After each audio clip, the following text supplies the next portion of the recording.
Assalamualaikum warahmatullahi wabarakatuh.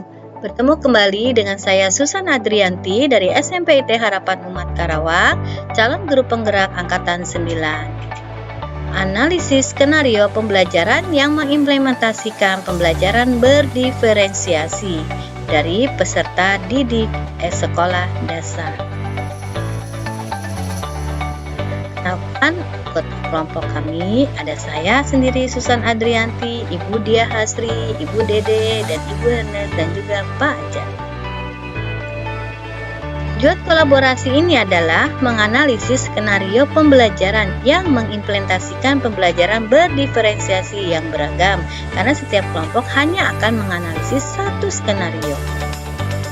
Pengertian diferensiasi adalah pembelajaran berdiferensiasi proses belajar mengajar di mana peserta didik dapat mempelajari materi pelajaran sesuai dengan kemampuan apa yang disukai dan kebutuhannya masing-masing, sehingga mereka tidak frustasi dan merasa gagal dalam pengalaman belajarnya.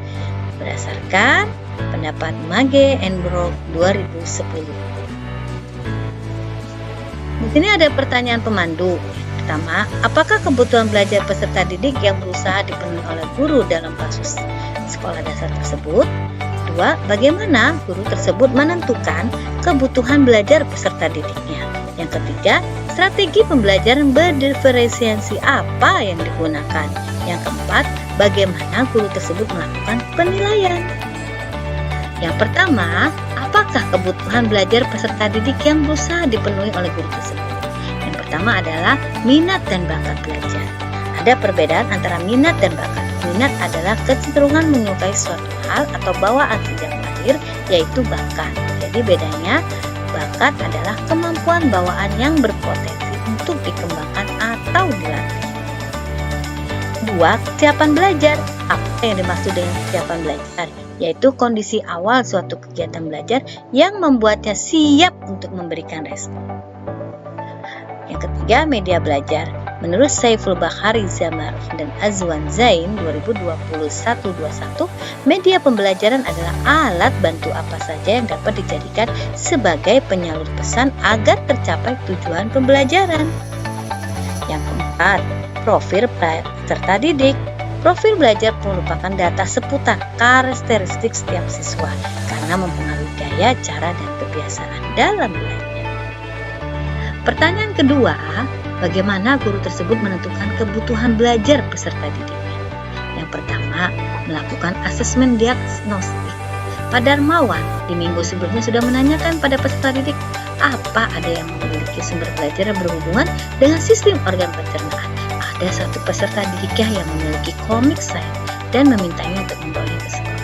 Yang kedua, mengidentifikasi dan memetakan kebutuhan belajar peserta didik berdasarkan minat, yaitu minat membaca.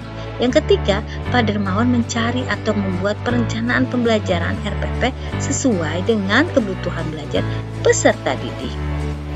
Yang ketiga, strategi apa dalam pembelajaran berdiferensiasi yang digunakan? Yang pertama, diferensiasi konten. Yang kedua, diferensiasi proses. Yang ketiga, diferensiasi produk. Diferensiasi konten adalah model pembelajaran berkaitan dengan perbedaan materi yang diajarkan peserta didik yang berupa visual, auditori, dan kinestetik. Pada kasus ini, Pak Darmawan melakukan diferensiasi konten berdasarkan kesiapan belajar peserta didik dengan menyajikan beberapa buku bacaan berdasarkan tingkat kesulitan yang berbeda-beda.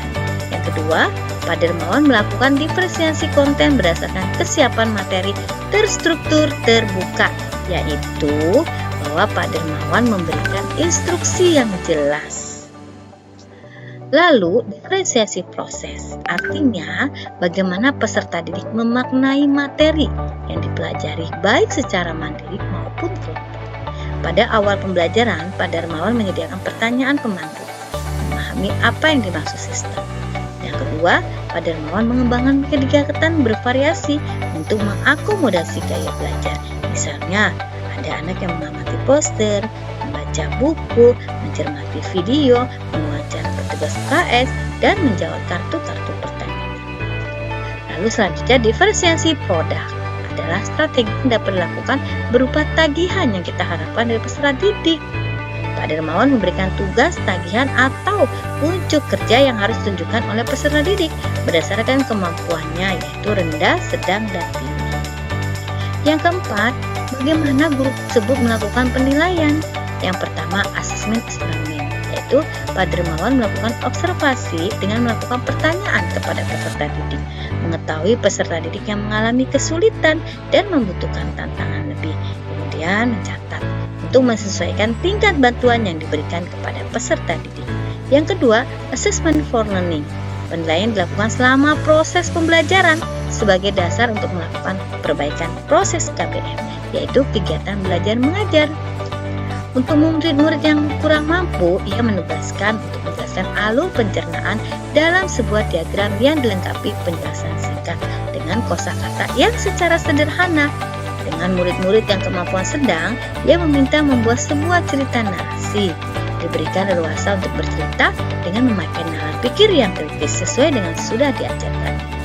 Ketiga, untuk murid-murid yang kemampuan tinggi, ia meminta membuat sebuah cerita kreatif dari perspektif seorang makanan yang menarasikan alur pencernaan. Tugasnya lebih tinggi.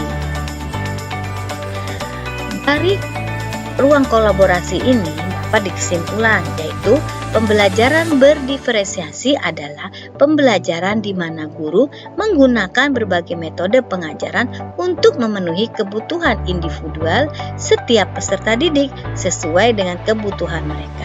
Ini sesuai dengan salah satu filosofi Ki Hajar Dewantara bahwa peserta didik belajar sesuai dengan kodrat alam dan zamannya. Terima kasih. Wabil taufiq wal hidayah. Salam guru penggerak.